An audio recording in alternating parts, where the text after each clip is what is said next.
Bonjour Eric, Bonjour Sylvie, bienvenue au Cercle du Lac. je te remercie.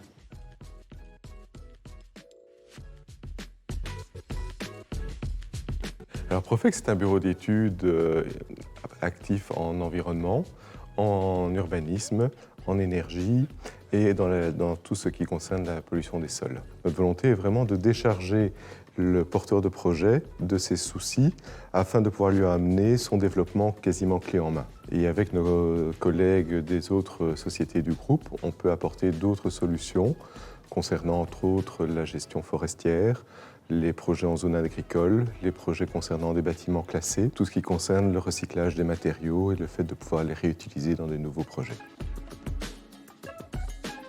Nous avons fait un choix un peu particulier en choisissant de servir aussi bien la petite entreprise locale, la PME, que la grosse entreprise industrielle multinationale. On a pris le positionnement d'apporter un service sur du long terme et d'accompagner les entreprises dans leurs projets.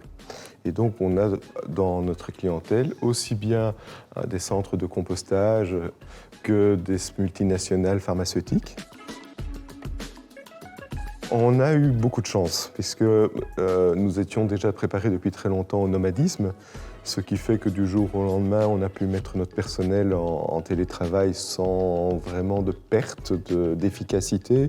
On était vraiment à ce niveau-là bien équipés. Donc on a profité alors de cette année pour développer de nouvelles choses et d'impliquer de plus en plus nos collaborateurs dans la gestion de l'entreprise. On a donc mis en place depuis quelques mois maintenant un système d'équipe autogérée, ce qu'on appelle self-steering team, ce qui permet à chacun de prendre plus de responsabilités et une plus grande implication dans l'entreprise, ce qui nous a permis de constater une plus grande motivation des équipes et une plus grande appropriation de la société par ces équipes.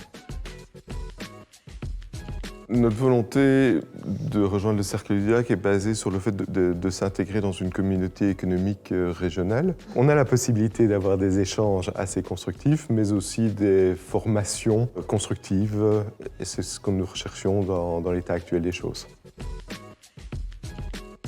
J'aime bien le surréalisme, plus particulièrement Dali, et une des toiles qui m'a toujours plu chez lui, c'est La Tentation de Saint-Antoine. Alors quand on regarde cette toile à première vue, on a l'impression d'avoir vraiment un tableau très classique. Si tu regardes les couleurs, les sujets, la lumière qui est utilisée, on se croirait presque dans une église. Puis quand on regarde le tableau un peu plus en détail, on constate qu'il est assez révolutionnaire dans son approche, assez moderne, et se distancie. On a vraiment cette différence entre le dessus du tableau très classique, le dessous beaucoup plus novateur. Quand je réfléchis à ce tableau, je constate un peu que c'est un peu comme nos services. On est vraiment très cadré par une législation très définie, tant pour l'environnement que pour les projets d'urbanisme.